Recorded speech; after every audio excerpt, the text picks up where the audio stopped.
Okay, so welcome to the first session of Behavioral Economics, Introduction to Behavioral Economics, Understanding Decision Making Beyond the Rationality.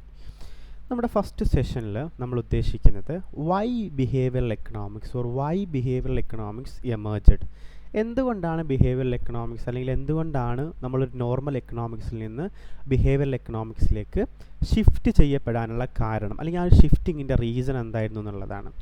So actually behavioural economics emerge ചെയ്യുന്ന അല്ലെങ്കിൽ രൂപപ്പെടുന്നത് as a response to the limitation of classical and neo classical economic theories which assumes that individuals are perfectly rational.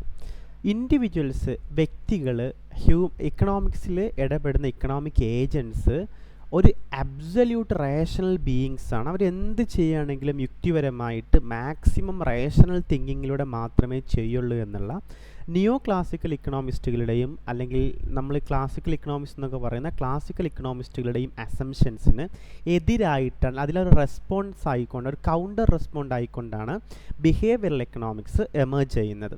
അതായത് ക്ലാസിക്കൽസും neo ക്ലാസിക്കൽസും പറഞ്ഞത് human beings എന്താണ്, they are always rational. അവരൊരു economic decisions എടുക്കുകയാണെങ്കിൽ അവരെന്ത് ചെയ്യും, എല്ലാ ഇൻഫോർമേഷൻസും അനലൈസ് ചെയ്തിട്ട് എല്ലാ സൈഡിലൂടെയും ആ ഒരു ഇക്കണോമിക് ഇഷ്യൂവിനെ പറ്റി ആലോചിച്ച ശേഷം മാത്രമേ അവരെന്ത് ചെയ്യുള്ളൂ, റെസ്പോണ്ട് ചെയ്യുള്ളൂ എന്നുള്ളതാണ്. അതായത് best interest and that have access to complete information. Take an example, ഇപ്പോൾ ഞാനൊരു കാറ് വാങ്ങുകയാണെങ്കിൽ ക്ലാസിക്കൽ ഇക്കണോമിസ്റ്റുകൾ പറഞ്ഞത് എന്നാൽ നിയോ ക്ലാസിക്കൽ ഇക്കണോമിസ്റ്റുകളുടെ കംപ്ലീറ്റ് റേഷണാലിറ്റി കൊണ്ട് നമ്മൾ ഉദ്ദേശിക്കുന്നത് ആ ഒരു കാറ് വാങ്ങുമ്പോൾ ഞാൻ എന്ത് ചെയ്യും, എനിക്ക് ആ കാറിനെ പറ്റിയുള്ള എല്ലാ ഇൻഫോർമേഷൻസും ഉണ്ട്, ആ കാറിന് അവൈലബിൾ ആയിട്ടുള്ള ആൾട്ടർനേറ്റീവ്സ്, മറ്റ് ബ്രാൻഡുകളെ പറ്റിയുള്ള ഇൻഫോർമേഷൻസ് ഉണ്ട്. എല്ലാ ഇൻഫോർമേഷൻസും പരിഗണിച്ച ശേഷം മാത്രമായിരിക്കും ഞാൻ എന്ത് ചെയ്യുക, ആ കാറ് എന്നുള്ള ഒരു ചോയ്സിലേക്ക് പോകുക എന്നുള്ളതാണ്. പക്ഷേ റിയൽ വേൾഡിൽ അങ്ങനെയാണോ? നമ്മളെപ്പോഴും റേഷണലായിട്ടാണോ ചിന്തിക്കാറുള്ളത്? അല്ല, നമുക്ക് കുറേ കൊഗ്നിറ്റീവായിട്ടുള്ള അല്ലെങ്കിൽ കുറേ ലിമിറ്റേഷൻസ് നമുക്കുണ്ട്. മേ ബി നമുക്കൊരു സുസൂക്കി എന്ന് പറയുന്നൊരു ബ്രാൻഡിനോട് നമുക്കൊരു പ്രത്യേക ഇഷ്ടമുണ്ടെങ്കിൽ ഈവൻ അതിനേക്കാൾ ബെറ്റർ ആയിട്ടുള്ള ഓപ്ഷൻസ് എനിക്ക് ഉണ്ടാകുമ്പോഴും I will choose the Suzuki. Take an example in the case of mobile phone. നമുക്ക് കുറേ മൊബൈൽ ഫോൺ ബ്രാൻഡുകളുണ്ട്, റെഡ്മി ഉണ്ട്, ഓപ്പോ ഉണ്ട്, വിവോ ഉണ്ട്, we have loads of mobile phone brands. പക്ഷേ നമുക്കൊരു ഐഫോൺ എന്ന് പറയുന്നൊരു ബ്രാൻഡിനോട് ഒരു പ്രത്യേക ഇഷ്ടമുണ്ടെങ്കിൽ നമ്മൾ എന്ത് ചെയ്യും, ആ ബ്രാൻഡ് മാത്രമേ വാങ്ങുള്ളൂ അല്ലേ? അതായത് നമ്മളെപ്പോഴും എന്തല്ല, റിയൽ വേൾഡ് റേഷണൽ അല്ല. പക്ഷേ ക്ലാസിക്കൽ ഇക്കണോമിസ്റ്റുകളും നിയോ ക്ലാസിക്കൽ ഇക്കണോമിസ്റ്റുകളും അവരുടെയൊക്കെ ഇക്കണോമിക് ഐഡിയാസും തിയറീസും ബിൽഡ് ചെയ്തിട്ടുള്ളത് ഹ്യൂമൻസ് ആർ റേഷണൽ എന്നുള്ള ഒരു ബേസിക് അസംഷനിലാണ്. അപ്പോൾ ഈ ഒരു അസംഷനെതിരായിട്ടാണ് ആക്ച്വലി ബിഹേവിയറൽ എക്കണോമിക്സ് വരുന്നത്. ബിഹേവിയറൽ എക്കണോമിക്സ് പറയുന്നത് we have limitations due to emotions. നമുക്ക് നമ്മുടെ വികാരങ്ങൾ കാരണം കുറേ ലിമിറ്റേഷൻസ് ഉണ്ട്, കൊഗ്നിറ്റീവ് ബയാസ് ഉണ്ട്, സോഷ്യൽ പ്രഷർ, സാമൂഹ്യപരമായിട്ടുള്ള കുറേ പ്രഷറുകളുണ്ട്. അതുപോലെ നമുക്ക് എന്തുണ്ട്, ഹ്യൂറിസ്റ്റിക്സ് ഉണ്ട്, കുറുക്ക് വഴികളുണ്ട്. അതാണ് നമ്മൾ ഹ്യൂറിസ്റ്റിക്സ് കൊണ്ട് ഉദ്ദേശിക്കുന്നത്. അപ്പോൾ ബിഹേവിയറൽ എക്കണോമിക്സ് ബേസിക്കലി ചെയ്യുന്നത് it bridges the gap between economic theory and the actual human behaviour by interpolating the psychological insight into economic models.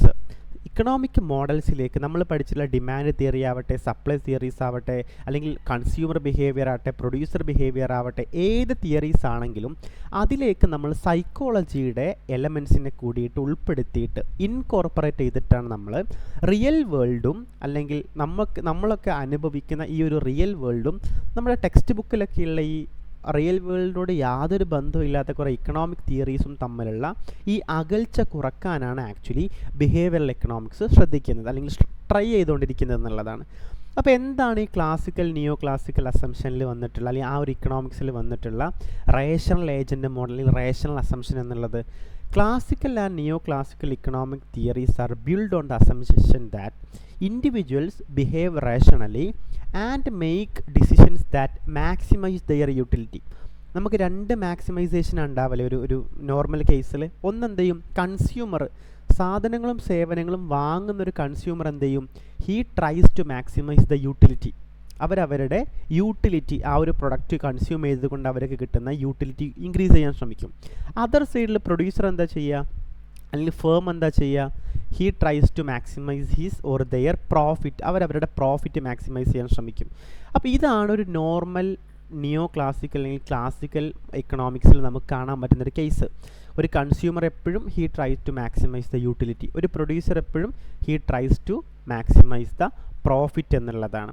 അപ്പോൾ ഈ ഒരു മോഡൽ, ഈ ഒരു ക്ലാസിക്കൽ അല്ലെങ്കിൽ നിയോ ക്ലാസിക്കൽ മോഡലിൽ ബേസിക് ആയിട്ട് കുറച്ച് പില്ലേഴ്സ് ഉണ്ട്. ഫസ്റ്റത്താണ് നമ്മൾ ഓൾറെഡി പറഞ്ഞ റേഷണാലിറ്റി എന്നുള്ളത്. ഇൻഡിവിജ്വൽസ്, അത് കൺസ്യൂമർ ആവട്ടെ, പ്രൊഡ്യൂസർ ആവട്ടെ, സെല്ലർ ആവട്ടെ, മിഡിൽ മാൻ ആവട്ടെ, ഒരു ഇക്കണോമിക് ഏജൻറ്റ് അയാൾ എന്തായിരിക്കും, all available options and choose the one that maximises their benefit. എല്ലാ ഓപ്ഷൻസും ഒരുപോലെ കൺസിഡർ ചെയ്യും. ഈക്വൽ വെയ്റ്റിൽ എല്ലാ ഓപ്ഷൻസും ഒരുപോലെ കൺസിഡർ ചെയ്തിട്ട് ഏതിലാണോ അയാൾക്ക് അയാളുടെ ബെനഫിറ്റ് മീൻസ് ഒന്നെങ്കിൽ പ്രോഫിറ്റ് ആവാം പ്രൊഡ്യൂസറുടെ കേസിൽ, കൺസ്യൂമറുടെ കേസിലാണെങ്കിൽ യൂട്ടിലിറ്റി ആവാം, സാറ്റിസ്ഫാക്ഷൻ ആവാം, ഏതാണെങ്കിലും അത് മാക്സിമൈസ് ചെയ്യുന്നത് ഏതാണോ അത് അയാൾ എടുക്കും എന്നുള്ളതാണ് റേഷണാലിറ്റി കൊണ്ട് നമ്മൾ ഉദ്ദേശിക്കുന്നത്. രണ്ടാമത്തെ പോയിൻ്റ് ആണെന്ത്, self interest. People act in their best interest without being influenced by emotions or external pressure. ഒരു ഇക്കണോമിക് ഏജൻറ്റിന് ക്ലാസിക്കൽ ഇക്കണോമിക്സിലോ നിയോ ക്ലാസിക്കൽ ഇക്കണോമിക്സിലോ there is no emotions or there is no any other kind of psychological pressure. അയാൾ റേഷണലാണ്. അയാൾക്ക് ഒരു pen, ഇപ്പോൾ നമുക്ക് ചില സമയത്ത് ചില പെന്ന്, ഇപ്പോൾ നമ്മൾ ലെക്സി 5 യൂസ് ചെയ്യുകയാണെങ്കിലും റെനോൾഡ്സ് യൂസ് ചെയ്യുകയാണെങ്കിലും ഒക്കെ നമുക്ക് കിട്ടുന്ന സെയിം പേർപ്പസ് എന്താണ്, യൂട്ടിലിറ്റി എന്താണ്, എഴുതുക, നോട്ട് എഴുതുക, എഴുതിയെടുക്കുക എന്നുള്ളതാണ്. പക്ഷെ നമുക്ക് ചില ബ്രാൻഡ് ഓഫ് പെന്നുകളോട് എന്തുണ്ടാവും, ഒരു സ്പെഷ്യൽ അട്രാക്ഷൻ, ഒരു സ്പെഷ്യൽ അഫെക്ഷൻ ഉണ്ടാവും അല്ലേ. നമ്മൾ ആ ബ്രാൻഡ് വെച്ച് യൂസ് ചെയ്ത് എഴുതി കഴിഞ്ഞാൽ നമുക്കൊരു നല്ലൊരു ഒരു ഹാപ്പിനെസ് കിട്ടുന്ന പോലെ ഉണ്ട്, നമുക്ക് സുഖമായിട്ട് നമുക്ക് തോന്നും. പക്ഷേ അത് റിയാലിറ്റിയിൽ നമ്മളൊക്കെ അനുഭവിക്കുന്നതാണ്. ഒരു ഫുഡ് കഴിക്കുകയാണെങ്കിൽ പോലും നമ്മൾ കഴിക്കുന്നതൊക്കെ ഷവർമ്മകളാണ്, ഷവായയാണ്.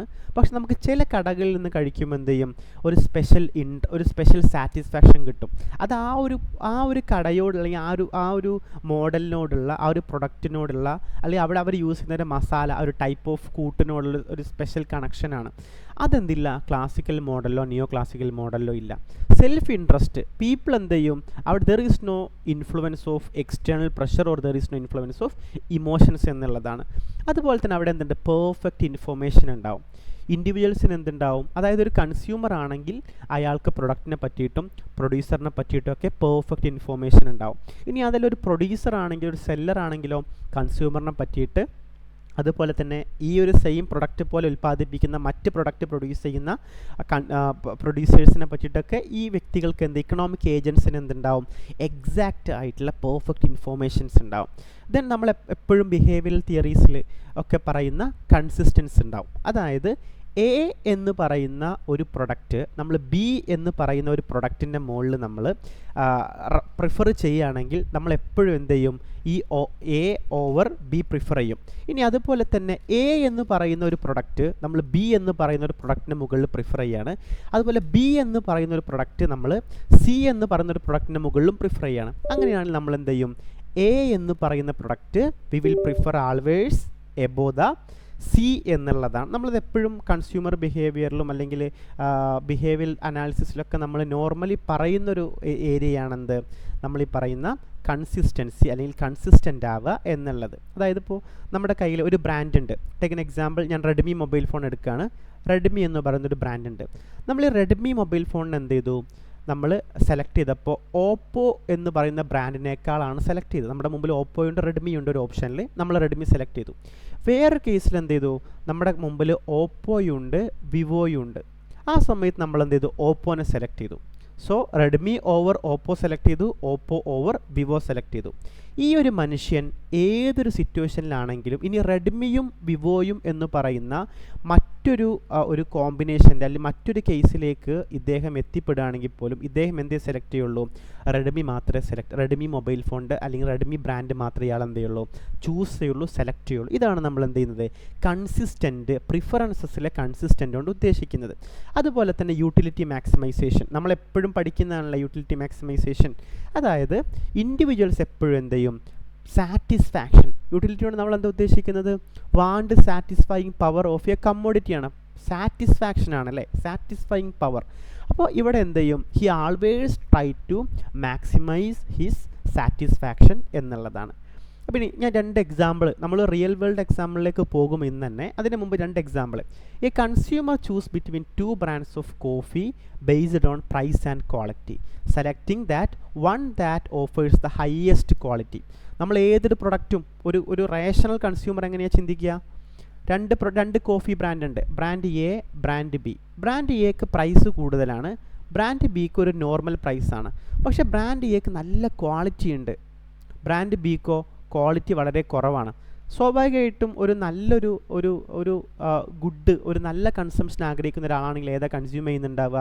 പ്രൊഡക്റ്റ് എ കൺസ്യൂം ചെയ്യൂലേ? അതായത് ഒരു കൺസ്യൂമർ എപ്പോഴും എന്താണ്, he consider the price and the quality and he always choose the highest quality, നല്ല ക്വാളിറ്റിയുള്ള പ്രൊഡക്റ്റ്. മേ ബി അയാൾ എന്ത് ചെയ്യാം, ഏറ്റവും കുറവ് പ്രൈസ് ഉള്ളതും അയാൾ സെലക്ട് ചെയ്യാം, അതും അയാളുടെ റേഷണൽ ഡിസിഷനാണ്. പ്രൈസ് കുറഞ്ഞുള്ളതും അയാൾ എന്ത് ചെയ്യാം, സെലക്ട് ചെയ്യാം. ഇനി ഒരു ഇൻവെസ്റ്ററുടെ കേസിലാണെങ്കിലോ, നമ്മളൊരു ഇൻവെസ്റ്ററാണ്, നമ്മുടെ കയ്യിൽ 10 lakh rupees ഉണ്ട്. ഈ 10 lakh rupees നമ്മളിവിടെ ഇൻവെസ്റ്റ് ചെയ്യാം. ഫസ്റ്റായിട്ട് നമ്മൾ കൺസിഡർ ചെയ്യൽ എന്താണ്? ഹയസ്റ്റ് റേറ്റ് ഓഫ് റിട്ടേൺ വേണം അല്ലേ? റേറ്റ് ഓഫ് ഇൻട്രസ്റ്റ് അല്ലെങ്കിൽ rate of return, ROI maximum വേണം. രണ്ടാമത്തെ എന്താണ്? റിസ്ക് എന്തായിരിക്കണം? വളരെ ലോ ആയിരിക്കണം. ഇതൊക്കെ നമ്മൾ കാണിക്കുന്ന എന്താണ്? റേഷണലായിട്ടുള്ള നമ്മുടെ ചിന്തകളാണ്, അല്ലെങ്കിൽ വളരെ യുക്തിപരമായിട്ട് നമ്മൾ എന്ത് ചെയ്യാണ്, കാര്യങ്ങളെ കാണുക എന്നുള്ളതാണ്. ഇനി ബിഹേവിയറൽ എക്കണോമിക്സിലേക്ക് പോവാണ്. ബിഹേവിയറൽ എക്കണോമിക്സിൽ നമ്മൾ ആദ്യം നിങ്ങൾ മനസ്സിലാക്കേണ്ടത്, ബിഹേവിയറൽ എന്ന് പറയുന്ന ഏരിയ സൈക്കോളജിയുടെ അണ്ടറിലും എക്കണോമിക്സുമാണ്. So we are combining the psychology and economics and we are making a new branch of economics that is called behavioral economics. അപ്പോൾ നമുക്ക് behavioral economics എങ്ങനെ ഡിഫൈൻ ചെയ്യാൻ പറ്റുക? Simply we can define behavioral economics is the human side of the decision making, or we are studying about human decision by incorporating elements of the psychology into the economics. എക്കണോമിക്സിലേക്ക് നമ്മൾ സൈക്കോളജിയെ കൂടിയിട്ട് നമ്മൾ add ചെയ്തിട്ടാണ് നമ്മൾ എന്ത് ചെയ്യുന്നത്, behavioural economics എന്ന് പറഞ്ഞൊരു branch ഉണ്ടാക്കുന്നത് എന്നർത്ഥം. സോ ബിഹേവിയറൽ എക്കണോമിക്സ് എന്താ ചെയ്യുന്നത്? It challenges the rational agent model by demonstrating that human behaviour often deviates from rationality due to cognitive biases, emotions and social influences. അതായത് നമ്മൾ പറഞ്ഞു എന്ത്, ഒരു ക്ലാസിക്കൽ മോഡലിൽ അല്ലെങ്കിൽ നിയോ ക്ലാസിക്കൽ മോഡലിൽ അവരെന്താ പറയുന്നത്, ഹ്യൂമൻസ് ആർ അല്ലെങ്കിൽ ഇക്കണോമിക് ഏജൻസ് എന്താണ്, ദേ ആർ റേഷണൽ എന്നുള്ളതാണ്. പക്ഷേ ബിഹേവിയറൽ എക്കണോമിക്സ് പറഞ്ഞത് എപ്പോഴും ഇവരൊന്നും റേഷണൽ അല്ല. റേഷണൽ ആവുന്ന സിറ്റുവേഷൻസ് ഉണ്ടാവും, അതില്ല എന്നല്ല. പക്ഷേ മോസ്റ്റ് ഓഫ് ദ കേസ് നമ്മളെ ഒരുപാട് കാര്യങ്ങൾ നമ്മൾ എന്ത് ചെയ്യുന്നുണ്ട്, ഇൻഫ്ലുവൻസ് ചെയ്യുന്നുണ്ട്. ഏതൊക്കെയാണ്? Cognitive biases, emotions, social influences. ഇനിയും ഒരുപാടുണ്ട് കേട്ടോ. ഞാൻ ജസ്റ്റ് ഒരു 3 നമുക്കൊന്ന് മനസ്സിലാക്കാൻ വേണ്ടിയിട്ട് ഉൾപ്പെടുത്തിയെന്നുള്ളൂ. ചില സമയത്ത് ചില ആളുകൾക്ക്, എൻ്റെ ഒരു ടേക്ക് എൻ എക്സാമ്പിൾ, ഇപ്പോൾ ചില ഷോപ്പുകൾ നമുക്കൊരു ഇമോഷണൽ കണക്ഷൻ ഉണ്ടാവും. അതിൽ ചില പ്രൊഡക്റ്റുകൾ നമ്മൾ കുട്ടിക്കാലത്തൊക്കെ യൂസ് ചെയ്താൽ നമ്മൾ ചൈൽഡ്ഹുഡ് പ്രൊഡക്റ്റൊക്കെ ആ പെർട്ടിക്കുലർ ബ്രാൻഡിനോട് അല്ലെങ്കിൽ ആ ഒരു പെർട്ടിക്കുലർ പ്രൊഡക്റ്റിനോട് നമുക്കൊരു ഇമോഷണൽ കണക്ഷൻ ഉണ്ടാവും. അപ്പോൾ ആ ഒരു ബ്രാൻഡിന് പൈസ കൂടിക്കഴിഞ്ഞാൽ നമ്മൾ എന്ത് ചെയ്യും, we will always choose or we will always buy that particular product അല്ലേ? അതുപോലെ തന്നെ സോഷ്യൽ ഇൻഫ്ലുവൻസസ് അല്ലെങ്കിൽ നമുക്ക് പിയർ ഇൻഫ്ലുവൻസസ് എന്നൊക്കെ പറയാം. അപ്പോൾ നമ്മുടെ കൂടെ പഠിക്കുന്ന ആളുകളൊക്കെ, നമ്മുടെ ക്ലാസ്സിൽ നമ്മുടെ കൂടെ പഠിക്കുന്ന ആളുകളൊക്കെ ഒരു particular brand of shoe use ചെയ്യാണ്. സ്വാഭാവികമായിട്ടും നമ്മൾ എന്ത് ചെയ്യും, അതാണ് ഇപ്പോഴത്തെ ട്രെൻഡ് എന്ന് നമ്മൾ മനസ്സിലാക്കും, നമ്മളും ആ ഷൂ യൂസ് ചെയ്യും. അത് നമ്മൾ റേഷണലി സെലക്ട് ചെയ്യണോ? മേ ബി ആ ഷൂവിൻ്റെ ക്വാളിറ്റി കുറവായിരിക്കും, മേ ബി ആ ബ്രാൻഡ് വളരെ ലോക്കലായിട്ടുള്ള ബ്രാൻഡായിരിക്കും, ഈവൻ ദോ ബാക്കിയുള്ളവർ യൂസ് ചെയ്യുന്നുണ്ട് എന്നുള്ളത് കൊണ്ട് നമ്മൾ എന്ത് ചെയ്യാണ്, അതാണ് സോഷ്യൽ ഇൻഫ്ലുവൻസസ് അല്ലെങ്കിൽ നമുക്ക് പിയർ ഇൻഫ്ലുവൻസസ് എന്നൊക്കെ നമുക്ക് പറയാൻ പറ്റും. അപ്പോൾ ഇങ്ങനെയുള്ള റേഷണൽ അല്ല ആളുകൾ എപ്പോഴും റേഷണലായിട്ട് പെരുമാറില്ല. അവർക്ക് കുറേ ഇമോഷൻസും കുറേ വികാരങ്ങളൊക്കെ ഉണ്ട് എന്ന് നമ്മൾ എക്കണോമിക്സിലെ പ്രിൻസിപ്പിൾസിനോട് നമ്മൾ ഇൻകോർപ്പറേറ്റ് ചെയ്യുന്നതാണെന്ത്, സിംപ്ലി ബിഹേവിയറൽ എക്കണോമിക്സ്, അതായത് human side of the decision making. So it incorporate psychological and experimental insights to explain why people sometimes make irrational or sub optimal decisions. ഇതെന്ത് ചെയ്യാണ്, സൈക്കോളജിക്കൽ പ്രിൻസിപ്പിൾസിനെ നമ്മൾ എന്ത് ചെയ്യാണ്, ഈ ഒരു ഇക്കണോമിക്സിൻ്റെ പ്രിൻസിപ്പിൾസിലേക്ക് ആഡ് ചെയ്യാണ് എന്നുള്ളതാണ്. So what is sub optimal decisions? We have optimal decisions. നമ്മൾ ഇതുവരെ പഠിച്ചിട്ടുള്ള എക്കണോമിക്സ് ഒക്കെ optimal combination of goods and services, optimal combination of inputs, optimum combination of technology, optimum combination of capital labour, അല്ലേ, ഒക്കെ optimal maximisation അല്ലേ. പക്ഷേ economics അതൊക്കെ നമുക്ക് തിയററ്റിക്കലി നമുക്ക് അങ്ങനെയൊക്കെ പറയാൻ പറ്റും. നമുക്കൊരു എമൗണ്ട് ഓഫ് ക്യാപിറ്റലും എമൗണ്ട് ഓഫ് ലേബറും തന്നാൽ we can find the optimal level of output that we can produce using this labour and capital. അതൊക്കെ ഇക്കണോമിക് തിയറീസിലുണ്ട്. പക്ഷേ റിയൽ വേൾഡിൽ അങ്ങനെ പോസിബിൾ ആവണമെന്നുണ്ടോ? ഇല്ല. അപ്പോൾ ഈ ഒപ്റ്റിമൽ അല്ലാത്ത കേസിനെയാണ് നമ്മളെന്ത് പറയുക, സബ് ഒപ്റ്റിമൽ എന്ന് പറയുക. അതായത് less than optimal, maximum optimal. Take an example, നമുക്കൊരു ഹവറിലും ഒരു ഡേയിൽ എത്ര ഹവർ പഠിക്കാൻ പറ്റും? മാക്സിമം എത്ര ഹവർ പഠിക്കാൻ പറ്റും? നമ്മളൊരു കിടന്നുറങ്ങുന്നത് നോർമൽ സ്ലീപ്പിംഗ് ടൈം 7 ഹവർ ആണെന്ന് എടുത്തോളൂ. ബാക്കി നമുക്ക് എത്രയുണ്ട്? 17 ഹവേഴ്സ് ഉണ്ടല്ലേ. ഈ 17 ഹവേഴ്സിൽ നമ്മുടെ പേഴ്സണൽ യൂസിന് വേണ്ടി നമ്മൾ 4 ഹവർ മാറ്റി വെക്കുകയാണ്. ബാക്കി എത്രയുണ്ട്? ടേക്ക് എൻ എക്സാമ്പിൾ, നമുക്ക് മാക്സിമം നമുക്ക് ഒരു 15 ഹവേഴ്സ് പഠിക്കാൻ പറ്റുമെന്ന് വെക്കുക.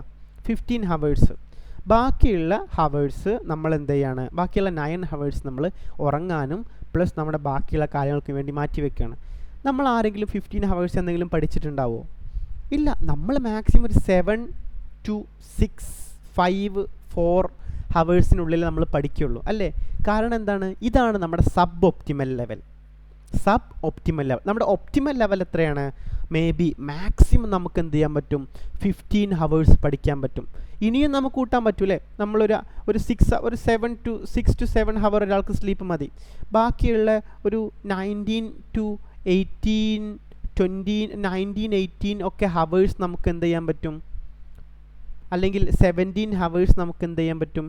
നമുക്ക് ഒപ്റ്റിമലായിട്ട് യൂസ് ചെയ്യാൻ പറ്റും. പക്ഷെ നമ്മൾ ആരെങ്കിലും ഇത് ചെയ്യുന്നുണ്ടോ? അല്ലെങ്കിൽ നമുക്കിത് പോസിബിൾ ആണോ? അല്ല. സോ നമുക്ക് മോസ്റ്റ് ഓഫ് ദ കേസ് നമ്മൾ യൂസ് ചെയ്യൽ എന്താണ്? സബ് ഒപ്റ്റിമൽ ലെവലിലാണ് നമ്മളും നമ്മുടെ ഇക്കോണമിയും നമ്മുടെ ഡിസിഷൻസും നമ്മുടെ ആക്ടിവിറ്റീസൊക്കെ റൺ ചെയ്യുന്നതും വർക്ക് ചെയ്യുന്നതും എന്നർത്ഥം.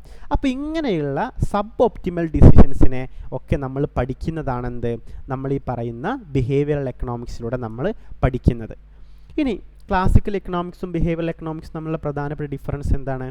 ഒന്ന്, അസംഷൻ ഓഫ് റേഷനാലിറ്റി. നമ്മൾ ഇത്രയും നേരം ഡിസ്കസ് ചെയ്ത വിഷയം തന്നെയാണ് അല്ലേ. ക്ലാസിക്കൽ ഇക്കണോമിക്സ് പറഞ്ഞു എന്ത്?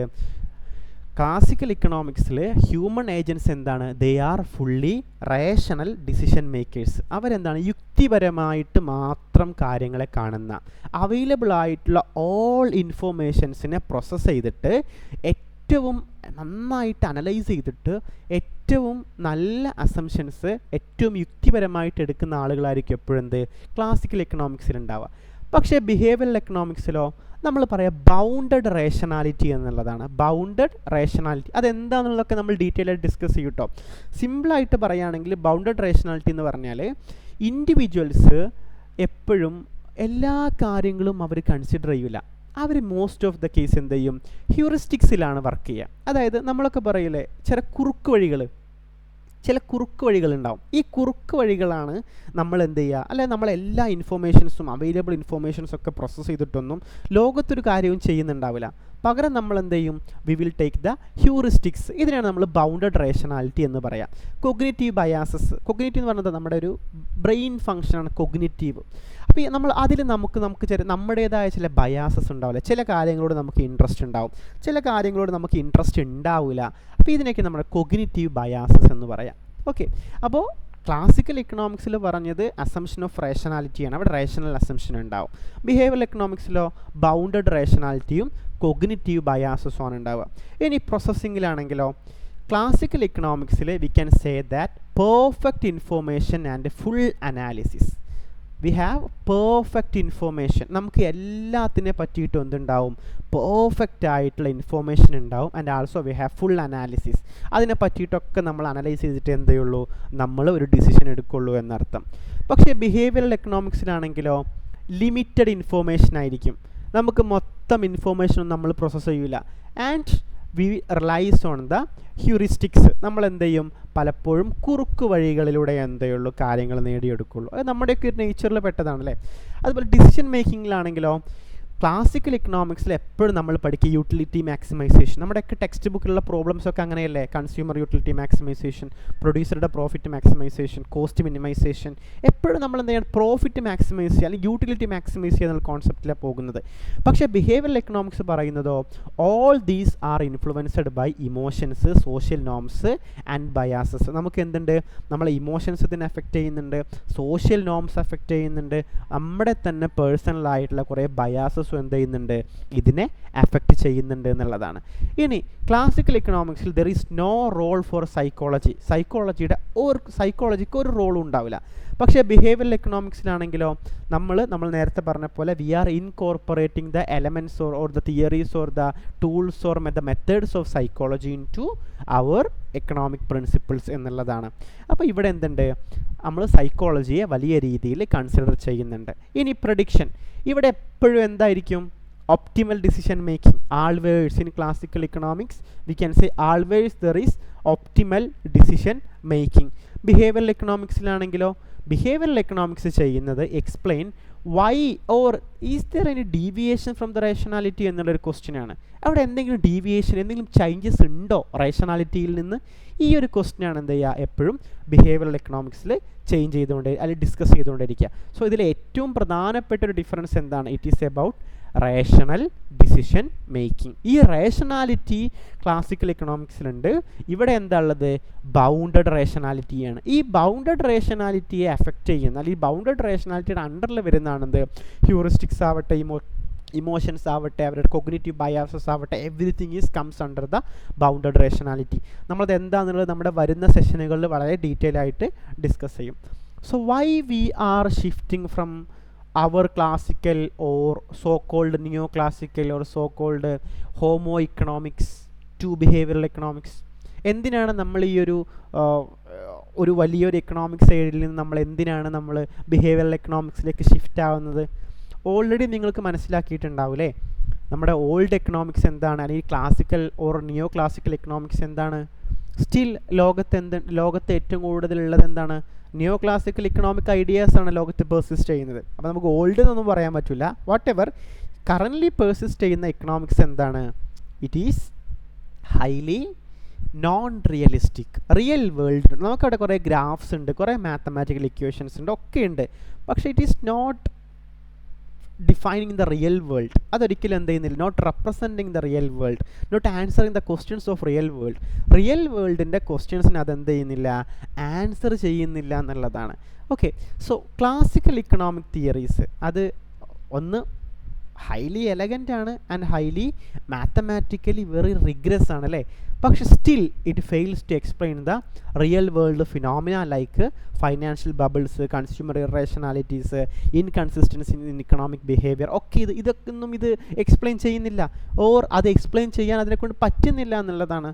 സ്വാഭാവികമായിട്ടും we have to look for another better option. അതാണെന്ത്? Behavioural economics. സോ ബിഹേവിയറൽ എക്കണോമിക്സിൽ എന്തുണ്ട്? It provide more realistic framework for understanding economic decisions. Economic ഡിസിഷൻസിനെ അണ്ടർസ്റ്റാൻഡ് ചെയ്യാൻ ഒന്നുകൂടെ ബെറ്റർ ആയിട്ടുള്ള ഫ്രെയിംവർക്ക് എന്ത് ചെയ്യുന്നുണ്ട്? ഈ ബിഹേവിയറൽ എക്കണോമിക്സ് നമുക്ക് തരുന്നുണ്ട്. Leading to better policy making. സ്വാഭാവികമായിട്ടും ബെറ്റർ ആയിട്ട് നമുക്ക് നമ്മുടെ റിയൽ വേൾഡിനെ എക്സ്പ്ലെയിൻ ചെയ്യാൻ പറ്റിയാൽ it will improve our policy making capacity. Business സ്ട്രാറ്റജീസിന് ഇമ്പ്രൂവ് ചെയ്യും, പേഴ്സണൽ ഫൈനാൻഷ്യൽ ഡിസിഷൻസിന് ഇമ്പ്രൂവ് ചെയ്യും അല്ലേ? അപ്പോൾ ഇതൊക്കെയാണ് എന്ത് ചെയ്യുന്നത്? നമുക്ക് ബിഹേവിയറൽ എക്കണോമിക്സിലേക്ക് നമ്മളെ നയിക്കുന്ന പ്രധാനപ്പെട്ട കാരണം. ഇനി നമ്മൾ ഒരു 5 to 10 minutes we are discussing about the traditional rationality assumption. And നമ്മൾ എന്ത് ചെയ്യും? ഒരു എക്സാമ്പിൾ, ഒരു റിയൽ വേൾഡ് എക്സാമ്പിൾ നമ്മൾ ഡിസ്കസ് ചെയ്യും. Then we can stop today session. Then next സെഷനിൽ നമുക്ക് അടുത്തൊരു ഏരിയ ഡിസ്കസ് ചെയ്യാം. സോ ട്രഡീഷണൽ എക്കണോമിക്സ് അല്ലെങ്കിൽ നമ്മൾ പറയുന്ന ഈ classical or neo classical economics പ്രധാനമായിട്ടും അവരുടെ അസംഷൻ എന്താണ്? റേഷണാലിറ്റിയാണ്. അതാണെന്ത്? നമ്മൾ കറൻ്റ്ലി പഠിച്ചുകൊണ്ടിരിക്കുന്ന ഓൾമോസ്റ്റ് എല്ലാ തിയറീസും, demand, utility, market equilibriums, different market structures, ഇതൊക്കെ എന്ത് ബേസ് ചെയ്തിട്ടാണ്? ബേസ്ഡ് ഓൺ ദ റേഷണാലിറ്റി അസംഷനാണ്. സോ ഈ അസംഷൻ ആക്ച്വലി ശരിയാണോ? ഒരു മനുഷ്യൻ അല്ലെങ്കിൽ ഒരു ഇക്കണോമിക് ഏജൻറ്റ്, ഒരു ഹ്യൂമൻ ബീയിങ്, ഒരു ഹോമോ സാപ്പിയൻ എപ്പോഴും റേഷണലായിട്ടാണോ വർക്ക് ചെയ്യുന്നുണ്ടാവുക? എപ്പോഴും ലോജിക്കലായിട്ടാണോ വർക്ക് ചെയ്യുന്നുണ്ടാവുക? അല്ലെങ്കിൽ അവരുടെ ഒബ്ജക്റ്റീവ്സ്, അവരുടെ ആവശ്യങ്ങൾ നിറവേറ്റാൻ വേണ്ടിയിട്ട് മാക്സിമം ഒപ്റ്റിമലായിട്ടാണോ വർക്ക് ചെയ്യുന്നുണ്ടാവുക, ഒരു സബ് ഒപ്റ്റിമലായിട്ടാണോ വർക്ക് ചെയ്യുന്നുണ്ടാവുക? ഇങ്ങനെ കുറേ ക്വസ്റ്റ്യൻസ് ഉണ്ട് അല്ലേ, ഇങ്ങനെ കുറേ ക്വസ്റ്റ്യൻസ് ഉണ്ട്. അപ്പോൾ ഈ ഒരു ഏരിയാസാണ് ആക്ച്വലി നമ്മൾ എന്ത് ചെയ്യുന്നത്, ബിഹേവിയറൽ എക്കണോമിക്സിലേക്ക് കൊണ്ടുപോകുന്നത്. അപ്പോൾ നമുക്ക് എന്ത് ചെയ്യാം, ഒരു റിയൽ വേൾഡ് എക്സാമ്പിൾ നോക്കാം. ജസ്റ്റ് റിയൽ വേൾഡ് എക്സാമ്പിൾ ഞാൻ തന്നെയാണ്. I am buying a mobile phone. Fawaz buying a mobile phone. Imagine Fawaz want to buy a new smart phone. According to traditional economics which assume people have a perfectly rational decision, ഞാൻ എന്താ ചെയ്യുക, traditional economics പ്രകാരം എന്തുണ്ട്, എനിക്ക് perfect decisions ഉണ്ട്. I gather complete information അല്ലേ. Fawaz research different smart phone models, comparing specifications, prices, reviews അല്ലേ. Even നമ്മളൊക്കെ അത് നോക്കൂലേ, നമ്മൾ ഫ്ലിപ്കാർട്ടിൽ നിന്ന് ഒരു മൊബൈൽ ഫോൺ വാങ്ങുകയാണെങ്കിൽ നമ്മൾ എന്താ ചെയ്യുക, നമ്മളെന്ത് ചെയ്യും, ഫ്ലിപ്കാർട്ടും ആമസോണും തന്നെ കമ്പയർ ചെയ്യാനുള്ള ഓപ്ഷൻ തരുന്നുണ്ട് അല്ലേ. ഓരോന്നെടുക്കും കമ്പയർ ചെയ്തിട്ട് അതിൻ്റെ കമ്പാരിസൺ നടത്തും, പ്രൈസസ് കമ്പാരിസൺ നടത്തും, അതിൻ്റെ ഏതൊക്കെ പ്രൊസസ്സറാണെന്നുള്ളത് കമ്പയർ ചെയ്യും അല്ലേ. ആൻഡ് നമ്മൾ ഈ കമ്പയർ ചെയ്ത ശേഷം എന്താ ചെയ്യുക, ഇവാലുവേറ്റ് ഓൾ ഓപ്ഷൻസ് ഒബ്ജക്റ്റീവ്ലി. നമ്മളെന്ത് ചെയ്യും, എല്ലാം ഷോർട്ട് ലിസ്റ്റ് ചെയ്യും. ഞാനിങ്ങനെ ഷോർട്ട് ലിസ്റ്റ് ചെയ്തിട്ടൊരു 3 mobile phone, currently I am using Redmi note 12 Pro. ഇതെൻ്റെ ഒരു റിയൽ വേൾഡ് എക്സാമ്പിൾ തന്നെയാണ് കേട്ടോ. കറൻറ്റ്ലി ഞാൻ യൂസ് ചെയ്യുന്ന റെഡ്മി നോട്ട് 12 Pro ആണ്. സോ ഞാൻ എന്ത് ചെയ്തു, ഞാനിത് വാങ്ങിക്കുന്ന സമയത്ത് I considered 3 mobile phones, Redmi, Vivo, Oppo, 3 ബ്രാൻഡുകളിലെ 3 type of mobile phone.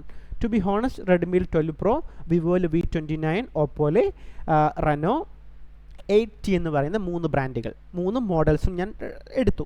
3ൻ്റെയും processor Snapdragon ആണ്, ഒന്നുപോലെ ഡൈമെൻസിറ്റി ആണ്, ദെൻ മീഡിയാടെക് ഹീലിയോ G99 ആണ്.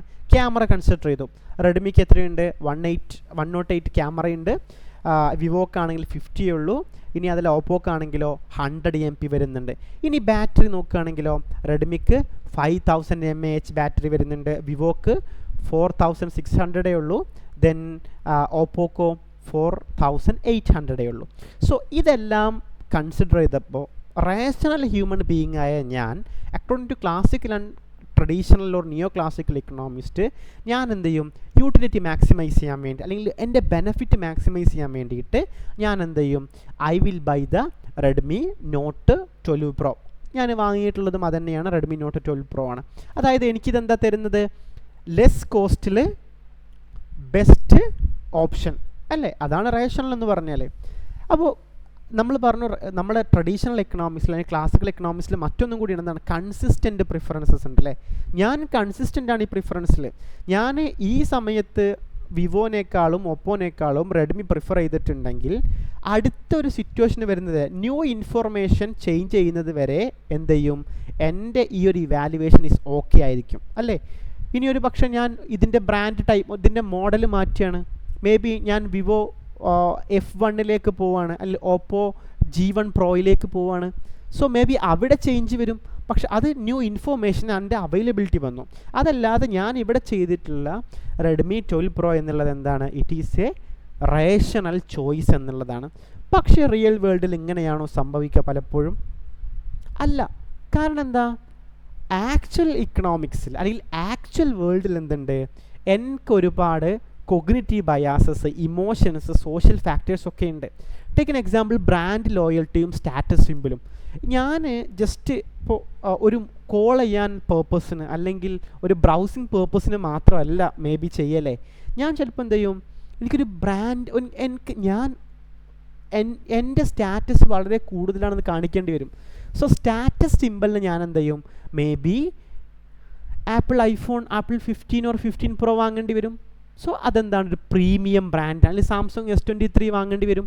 എനിക്ക് റേഷണലി ഞാൻ നോക്കുന്ന സമയത്ത് ഒരു പക്ഷേ ആപ്പിളിനേക്കാൾ കൂടുതൽ ബാറ്ററി കപ്പാസിറ്റി എനിക്ക് കിട്ടൽ എവിടെയാണ്, റെഡ്മിയിലാണ്. പ്രൈസ് കുറവ് എവിടെയാണ്, റെഡ്മിയിലാണ്. അല്ലെങ്കിൽ സാംസങ്ങിനേക്കാൾ കൂടുതൽ കംപ്ലൈൻറ്റ് കുറവ് എവിടെയാണ്, റെഡ്മിയിലാണ്. പക്ഷേ റേഷണൽ ചോയ്സിന് അപ്പുറത്തേക്ക് നമുക്ക് എന്തുണ്ട്, സ്റ്റാറ്റസ് സിമ്പിൾ ഉണ്ട്. ഇപ്പോൾ ലോകത്തെ ഏറ്റവും കൂടുതൽ വിൽക്കപ്പെടുന്ന മൊബൈൽ ഫോൺ ബ്രാൻഡുകളിൽ ഒന്നാണ് ഐഫോൺ, അല്ലെങ്കിൽ സാംസങ്ങിൻ്റെ S23 Ultra. റിയൽ വേൾഡിൽ അങ്ങനെയാണല്ലോ പലപ്പോഴും നമുക്ക് വരുന്നത്. അത്രയും പൈസ ഉണ്ടായിട്ടും ആളുകൾ വാങ്ങുന്നത് എന്തിനാണ്, അത് റേഷണലായിട്ടുള്ള ചോയ്സാണോ? നിങ്ങളൊരു ഐഫോൺ വാങ്ങുന്നത് റേഷണലായ ചോയ്സാണോ? അല്ലെങ്കിൽ നിങ്ങൾ ഒരു നിങ്ങളൊരു സാംസങ് S24 അൾട്ര വാങ്ങുന്ന റേഷണൽ ചോയ്സ് ആണോ? No, never it is a rational choice. നിങ്ങൾ നോർമൽ എക്കണോമിക്സിൻ്റെ തിയറീസ് എടുത്താൽ തന്നെ നിങ്ങൾക്ക് മനസ്സിലാവും അതൊരു റേഷണൽ ചോയ്സ് അല്ല. ബിക്കോസ് ഏതൊരു മൊബൈൽ ഫോൺ ആണെങ്കിലും അതിൻ്റെ മാക്സിമം ലൈഫ് സ്പാൻ എത്രയാണ്? Maximum 5 or 6 years. 6 yearsനൊക്കെ അപ്പുറത്തേക്ക് നമ്മളൊരു മൊബൈൽ ഫോൺ യൂസ് ചെയ്യുമോ? ഇല്ല. ഈ 6 yearsൽ നമ്മളൊരു ഐഫോൺ 15 Pro ഒരു 1 lakh rupees കൊടുത്ത് വാങ്ങുകയാണെങ്കിൽ 5 yearsന് നമ്മളിപ്പോൾ ഒരു ഇയർ നമ്മൾ എത്ര രൂപ മുടക്കിയിട്ടുണ്ട്? 25,000 രൂപ മുടക്കുന്ന രൂപത്തിലായി നമ്മൾ 5 വർഷത്തേക്കാണെങ്കിൽ. ഈ 25,000 രൂപ കൊണ്ട് തന്നെ നമുക്ക് എന്ത് ചെയ്യാൻ പറ്റും? ഒരു മൊബൈൽ ഫോൺ വാങ്ങാൻ പറ്റും അല്ലേ? നമ്മൾ റേഷണൽ ആണെങ്കിൽ 25,000 രൂപക്ക് നമ്മൾ എന്ത് ചെയ്യും? ഒരു മൊബൈൽ ഫോൺ വാങ്ങിയിട്ട് ബാക്കിയുള്ള 75,000 രൂപ നമ്മളൊരു ബിസിനസ്സിൽ പോയി ഇൻവെസ്റ്റ് ചെയ്തിട്ട് ലാഭം ഉണ്ടാക്കും, അല്ലെങ്കിൽ സ്റ്റോക്ക് മാർക്കറ്റിൽ ലാഭം ഉണ്ടാക്കും. പക്ഷെ നമ്മൾ റിയൽ വേൾഡിൽ ചെയ്യുന്നത് എന്താണ്? വി ബൈ ഐഫോൺ അല്ലേ? അതെന്താണ്? സ്റ്റാറ്റസ് സിമ്പലാണ്. സോ അതുപോലെ സോഷ്യൽ ഇൻഫ്ലുവൻസ്. അപ്പോൾ നമ്മുടെ ഫ്രണ്ട്സൊക്കെ യൂസ് ചെയ്യുന്നത് ഐഫോണാണ്. അപ്പോൾ സ്വാഭാവികമായിട്ടും നമ്മൾ എന്ത് ചെയ്യും? നമ്മളും ഐഫോൺ. അതുകൊണ്ട് അതാണ് പിയർ പ്രഷർ. നമ്മുടെ ഒരു ജെൻ സെഡിൻ്റെയും ജെൻ എക്സിൻ്റെയും ഒക്കെ ഏറ്റവും വലിയ പ്രശ്നം എന്താണ്? പിയർ പ്രഷറാണ് അല്ലേ? നമ്മുടെ ഒപ്പമുള്ള ആളെന്താ യൂസ് ചെയ്യുന്നത്? It is influencing us. അത് നമ്മുടെയും പ്രശ്നമാണ്. അപ്പോൾ അവിടെ എന്തുണ്ട്? സോഷ്യൽ ഇൻഫ്ലുവൻസ് ഉണ്ട്. ദെൻ ഇമോഷണൽ അപ്പീലുണ്ട്. അതായത് നല്ല ഡിസൈൻ, iOSൻ്റെ എക്സ്പീരിയൻസ് അല്ലേ? പുതിയ ഡൈനാമിക് ഐലൻഡ് പോലെയുള്ള പുതിയ ഫീച്ചേഴ്സിൻ്റെ എക്സ്പീരിയൻസ് ഒക്കെ കാണുന്ന സമയത്ത് നമ്മൾ സ്വാഭാവികമായിട്ടും എന്ത് ചെയ്യും? അതിലേക്ക് അട്രാക്റ്റഡ് ആവും എന്നുള്ളതാണ്. സോ ട്രഡീഷണൽ എക്കണോമിക്സിൽ നമ്മൾ ഇന്നത്തെ സെഷൻ വൈൻഡപ്പ് ചെയ്യാണ്. സോ ട്രഡീഷണൽ എക്കണോമിക്സിൽ നമ്മൾ പറയുന്ന പോലെ മനുഷ്യന്മാരെന്തല്ല? They are not fully rational. അവരെന്തല്ല? ഒരിക്കലും പൂർണ്ണമായിട്ടും യുക്തിപരമായിട്ടല്ല ഡിസിഷൻസ് എടുക്കുന്നത്. അപ്പോൾ ബിഹേവിയറൽ എക്കണോമിക്സ് ഇത് റെക്കഗ്നൈസ് ചെയ്യുന്നു. റിയൽ വേൾഡിൽ നമ്മുടെ ചോയ്സസ് എന്താണ്? Are often derived by the are often driven by the psychological and social factor other than just pure logic. Pure logic അല്ല. പ്യുവർ ലോജിക്കിന് അപ്പുറത്തേക്ക് കുറേ സാമൂഹ്യപരമായിട്ടുള്ള മാനസികപരമായിട്ടുള്ള കുറേ കാര്യങ്ങൾ നമ്മുടെ ഡിസിഷൻസിനെ എഫക്റ്റ് ചെയ്യുന്നുണ്ട് എന്നുള്ളതാണ് ബിഹേവിയറൽ എക്കണോമിക്സ് പറയുന്നത്. സോ നെക്സ്റ്റ് ക്ലാസ്സിൽ നമുക്ക് എന്ത് ചെയ്യാം? ബിഹേവിയറൽ എക്കണോമിക്സിലെയും എസ്പെഷ്യലി അല്ലെങ്കിൽ ഓപ്പോസിറ്റ് ആയിട്ടുള്ള ക്ലാസിക്കൽ നിയോ ക്ലാസിക്കൽ എക്കണോമിക്സിലെയും ചില പ്രധാനപ്പെട്ട തിയറീസിലേക്ക് നമുക്ക് പോകാം. ഒന്നും കൂടി സബ്ജക്റ്റീവായിട്ടുള്ള തിയറീസിലേക്ക് നമുക്ക് പോകാം. Thank you.